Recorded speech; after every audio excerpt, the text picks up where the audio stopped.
Hello students, आज हम लोग next chapter class 9 chapter 1 geography start करने वाले हैं, जिसका हेडिंग है इंडिया साइज एंड लोकेशन, यानी कि भारत का आकार एवं स्थिति। तो इसके आगे बढ़ने से पहले, यानी कि हम लोग नोट्स बनाने के पहले सबसे पहले तो ये वर्ड मीनिंग्स को आप लोग राइट कर लीजिए। ये इंपॉर्टेंट वर्ड मीनिंग्स हैं, आप लोग राइट कीजिए इसे।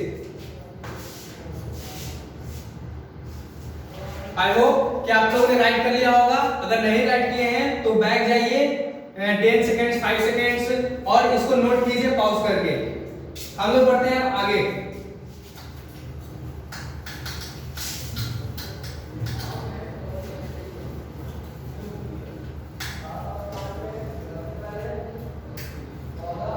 तो इस चैप्टर में इंडिया साइज एंड लोकेशन में हमारा जो सबसे पहला टॉपिक होगा वो होगा इंडिया। मीन्स इंडिया के बारे में हम लोग जानेंगे, इंडिया का इंट्रोडक्शन लेंगे हम लोग सबसे पहले। तो देखो, ये पूरा चैप्टर में सिर्फ इंडिया के बारे में पढ़ना है हम लोग को, ठीक है। तो इंडिया जो है एक रिमार्केबल प्रोग्रेस का स्थिति में है, लोकेशन पोजीशन में है। मतलब कि ये बहुत जल्दी यानी बहुत फास्टली ये प्रोग्रेस की ओर है। एग्रीकल्चर का फील्ड में ये इतनी तेजी से प्रोग्रेस कर रहा है जो कि उल्लेखनीय है, प्रशंसनीय है, यानी कि रिमार्केबल प्रोग्रेस है ये। तो इंडिया बहुत ही फास्टली एग्रीकल्चर के फील्ड में रिमार्केबल प्रोग्रेस को दिखा रहा है, यानी कि ये वन ऑफ द मोस्ट, सबसे पहले राइट करेंगे, this is one of the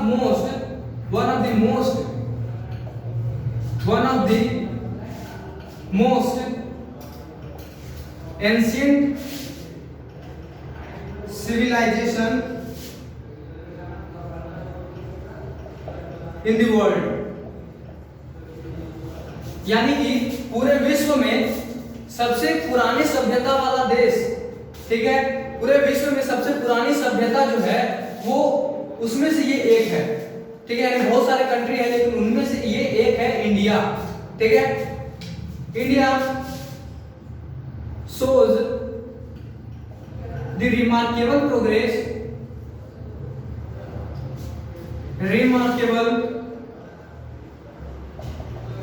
in agricultural field।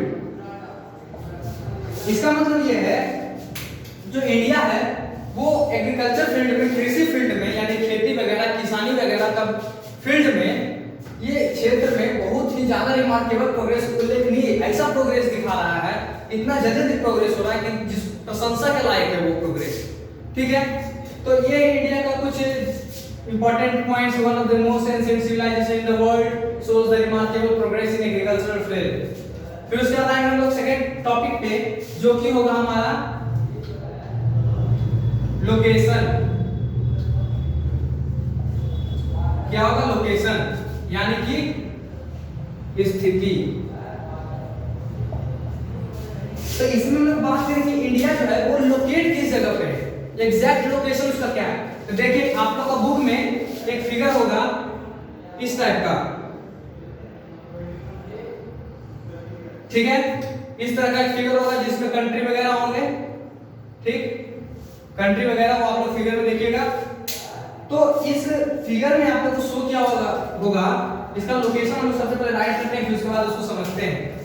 इसका जो लोकेशन है वो है नॉर्थर्न हेमिस्फीयर,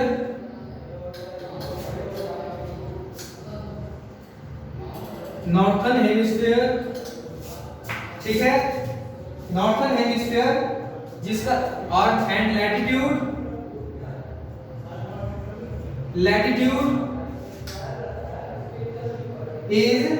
है इसका 8 degree 4 north and 37 degree 6 north and 37 degree 6 north. Longitude है इसका, लॉन्गिट्यूड है 68 degree 7 east and 97 degree 25 east, 97 degree 25 east. ये है लोकेशन इंडिया का। अब हम लोग समझेंगे इसका मतलब क्या है। नॉर्थन हेमिस्फीयर, जैसे कि एक हेमिस्फीयर है, अगर ये हेमिस्फीयर है तो नॉर्थन हेमिस्फीयर, नॉर्थ हुआ, साउथ हुआ, ईस्ट हुआ, वेस्ट हुआ, ठीक है। तो नॉर्थन हेमिस्फीयर यानी कि ऊपर की ओर ये स्थित है, ठीक है, उत्तर की तरफ ये स्थित है हमारा इंडिया, तो जिसको हम लोग नॉर्थन हेमिस्फीयर कहते हैं। ये हो गया इसका पोजीशन नॉर्थन हेमिस्फीयर। जैसे कि अगर बात किया जाए, ये अगर ग्लोब है, ठीक, और ये अगर नॉर्थ है इसका, तो इस लगभग इधर वगैरह में ये स्थित है, ठीक है, जिसको इधर एग्जैक्ट पोजीशन आप लोग का बुक में होगा, ठीक। तो लोकेशन नॉर्थन हेमिस्फीयर ये हो गया, ठीक।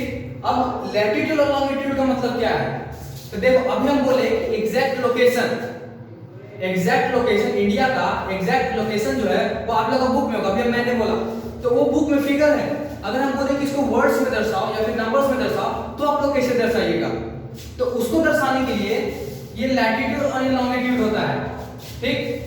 तो latitude 8 degree 4 and 37 degree 6 N, यानी कि इधर से 8 डिग्री 4 एंड 37 डिग्री 6 एन को लेकर चले, तो जिस जगह पे लैटिट्यूड आएगा और लॉन्गिट्यूड जिस तरह से आपस में क्रॉस करेंगे, वो जिसका पोजीशन होगा वो इंडिया का पोजीशन होगा, यानी कि इधर से आ जाएगा लैटिट्यूड, इधर से आ जाएगा लॉन्गिट्यूड, ठीक है। तो बीच में कहीं पे पड़ेगा वो इसका इंडिया का लोकेशन।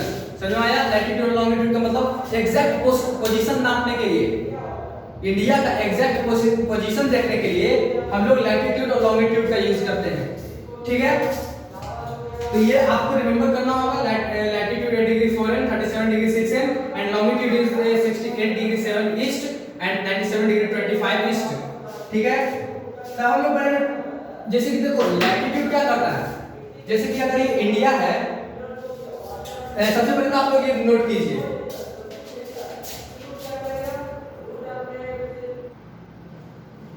आप लोग ने राइट कर लिया होगा। तो हम लोग बात करते हैं कि इसको लैटिट्यूड और लॉन्गिट्यूड का मतलब, जैसे कि देखो अगर इंडिया वर्ल्ड है तो उसमें लैटिट्यूड इस तरह से होगा, ठीक है, परपेंडिकुलर, ये होगा लैटिट्यूड, और ये एक्सिस जो होगा वो होगा उसका लॉन्गिट्यूड, ठीक है। यानी कि इसमें लैटिट्यूड इस तरह से बनेगा, लॉन्गिट्यूड इस तरह से बनेगा, और ये जो पॉइंट होगा, इधर का जो पॉइंट होगा वो एग्जैक्ट लोकेशन बताएगा किसी भी देश का, किसी भी कंट्री का। यहाँ पर बताओ, यहाँ पर ये एग्जैक्ट लोकेशन बता सकता है किसी भी कंट्री वगैरह का। तो इंडिया का एग्जैक्ट लोकेशन जिसमें लैटिट्यूड यानी इधर से देखा जाए तो 8 डिग्री 4 एंड 37 डिग्री 6 एन, और मतलब नॉर्थ, और लॉन्गिट्यूड का मतलब 68 degree 7 east and 97 degree 25 east. समझ में आया सबको लैटिट्यूड और लॉन्गिट्यूड में अंतर? अब आते हैं हम लोग साइज पे।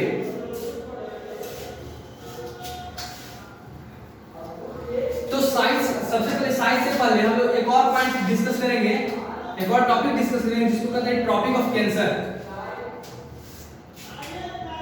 थर्ड टॉपिक होगा हमारा ट्रॉपिक ऑफ कैंसर, यानी कि कर्क रेखा,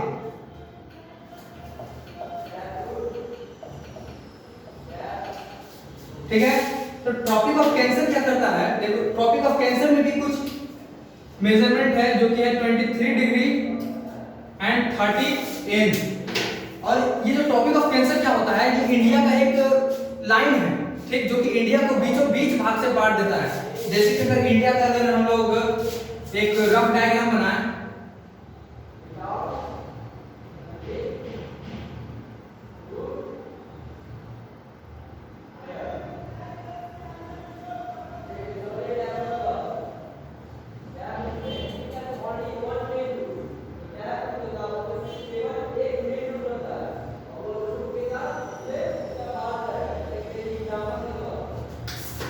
ठीक है।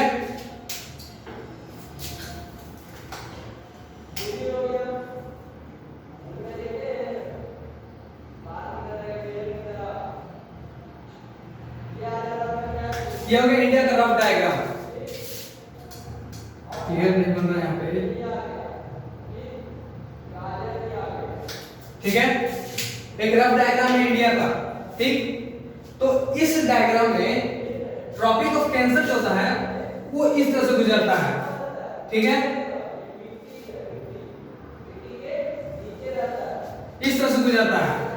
ये क्या करता है, लगभग, अभी फिगर तो रफ में है, अगर ये इसको एक एग्जैक्ट फिगर बना के देखा जाए तो ये क्या करता है, इंडिया को दो इक्वल भाग में लगभग बांट देता है, ठीक है, बराबर तो नहीं लेकिन लगभग इक्वल भाग में बांट देता है इंडिया को। ये होता है ट्रॉपिक ऑफ कैंसर, जो क्या करता है, divides the country almost in two equal half, यानी दो आधा भाग में, बराबर भाग में इसको ऑलमोस्ट लगभग बराबर भाग में इसको बांट देता है। ये होता है ट्रॉपिक ऑफ कैंसर। लैटिट्यूड इधर से आता है और लॉन्गिट्यूड भी इधर से आता है, ठीक है। तो नया सबको ट्रॉपिक ऑफ कैंसर क्या होता है। अब बढ़ते हैं हम लोग साइज की तरफ। लोकेशन तो सबको पता चल गया, लोकेशन सबको पता चल गया ना, क्लियर है सबको।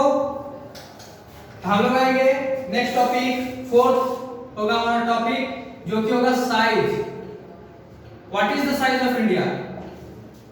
तो इंडिया का साइज जो है वो इसका एरिया से हम लोग पता लगाएंगे। एरिया है 3.28 मिलियन स्क्वायर किलोमीटर। इसे आप लोग अंदाजा लगा सकते हैं कि ये कितना बड़ा हो सकता है, ठीक। जैसे कि अगर देखा जाए, ये अगर एक स्क्वायर है मीटर, तो ये हुआ 1 मीटर स्क्वायर, कितना जगह। अब इसमें बोल रहा है 3.28 मिलियन स्क्वायर किलोमीटर, क्या है,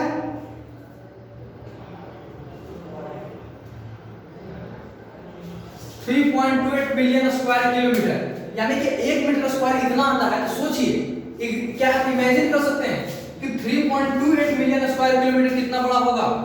सोच कर देखिए, ये सिर्फ 1 मीटर स्क्वायर है, किलोमीटर तो इससे भी बढ़ जाएगा, ये मीटर में है, किलोमीटर सोचिए, ठीक है।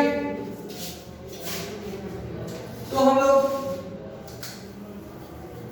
आते हैं अपना नेक्स्ट, इसी में बात करते हैं और आगे हम लोग पता लगाएं कि एरिया क्या होता है इंडिया का, 3.28 मिलियन स्क्वायर किलोमीटर, ठीक है। अब जो इंडिया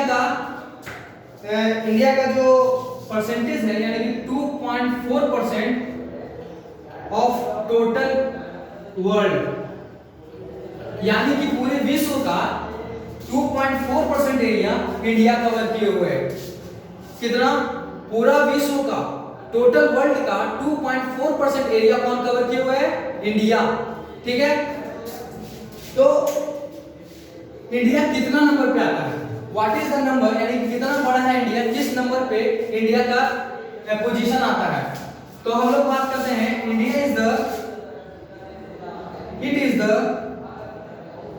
इंडिया के बारे में बात हो रहा है यहाँ पे, 7th largest country of the world. पूरे विश्व में ये 7वां सबसे बड़ा देश है। क्या है, 7वां सबसे बड़ा देश, 7th largest country in the world. तो 7वां यानी कि छठा पहला कौन है, तो ये है Russia, Canada, USA, China, Canada, USA, China, Brazil, Australia, और इसके बाद आता है इंडिया। समझाया, सबसे बड़ा देश कौन सा है, रसिया, फिर उसके बाद कनाडा, फिर यूएसए, फिर चाइना, फिर ब्राजील, फिर ऑस्ट्रेलिया, फिर इंडिया, ठीक है। इंडिया कितना नंबर पे आता है, 7th नंबर पे, यानी India is the 7th largest country of the world. अब उसके बाद हम लोग बढ़ेंगे इंडिया और वर्ल्ड के बीच का रिलेशन, ठीक है, इंडिया विथ वर्ल्ड। सबसे पहले आप लोग इसे नोट कर लीजिए, राइट कर लीजिए इसको।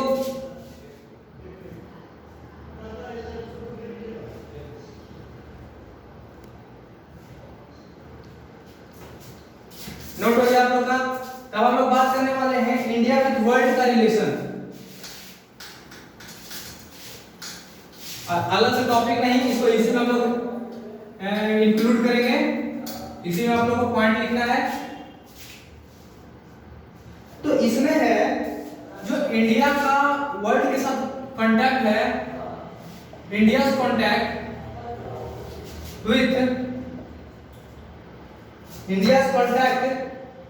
With world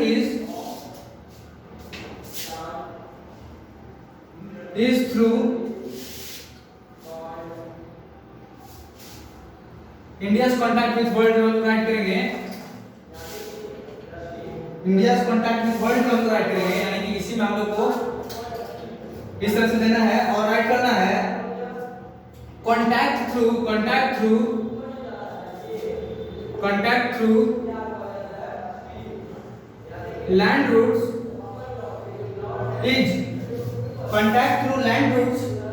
is much older than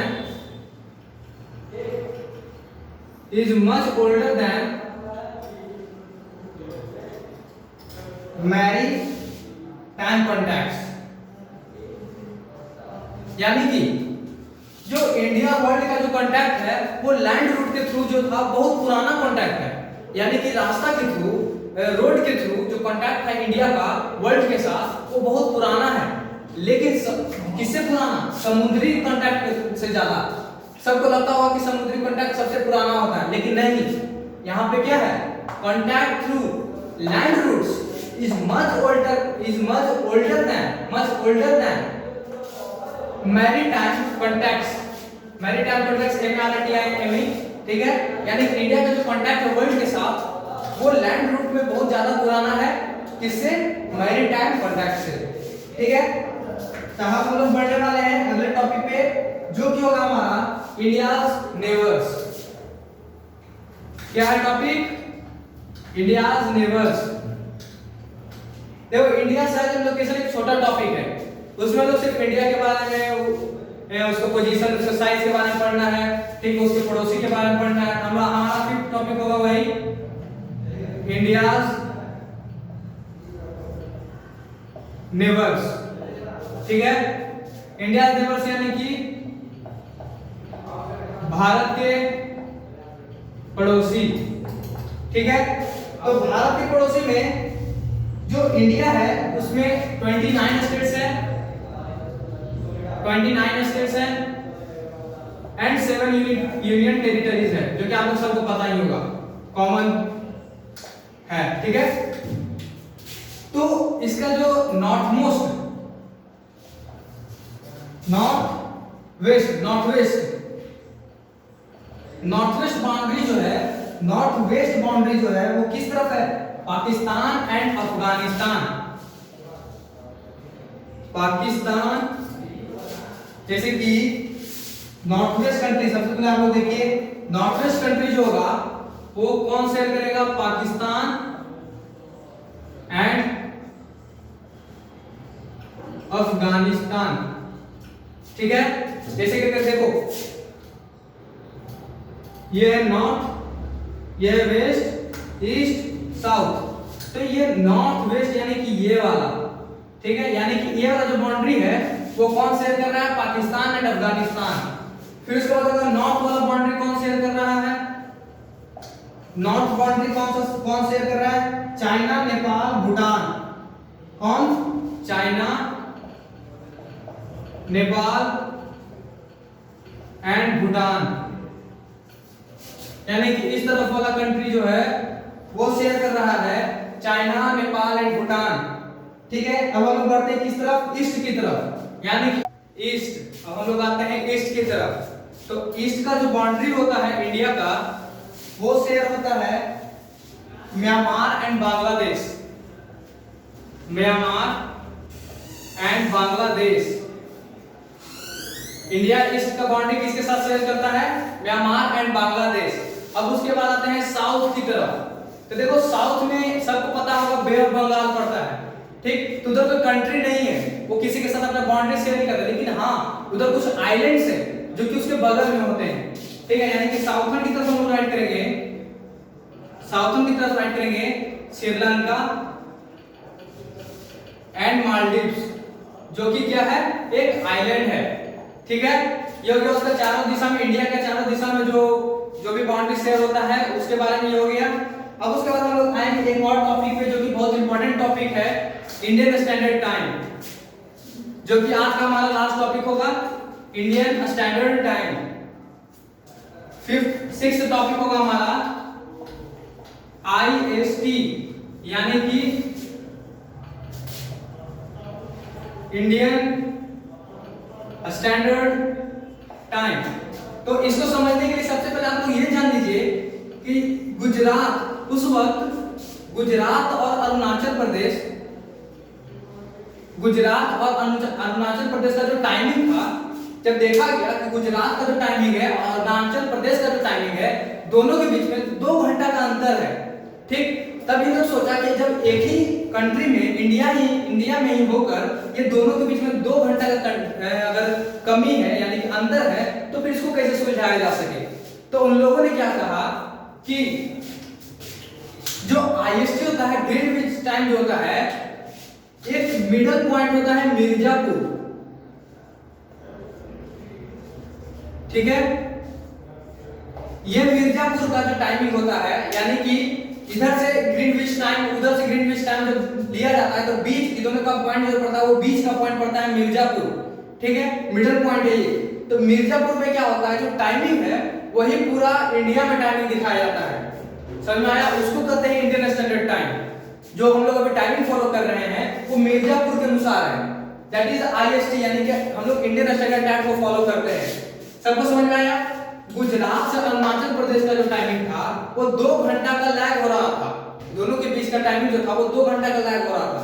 तो इन लोगों ने देखा कि गुजरात के बीच का है मिर्जापुर और अरुणाचल प्रदेश के बीच में है मिर्जापुर। ठीक, तो इन लोगों ने क्या किया, मिर्जापुर का टाइमिंग को पूरा इंडिया में रन किया, यानी कि जो हम लोग अभी टाइमिंग देख रहे हैं वो मिर्जापुर का टाइमिंग है, जिसको हम लोग इंडियन स्टैंडर्ड टाइम कहते हैं, आईएसटी। ठीक है, तो इसके साथ आज का आप लोग का टॉपिक समाप्त होता है और आप लोग का होमवर्क रहेगा, आप लोग का होमवर्क हो जाएगा, आप लोग का आज का एसडब्ल्यू है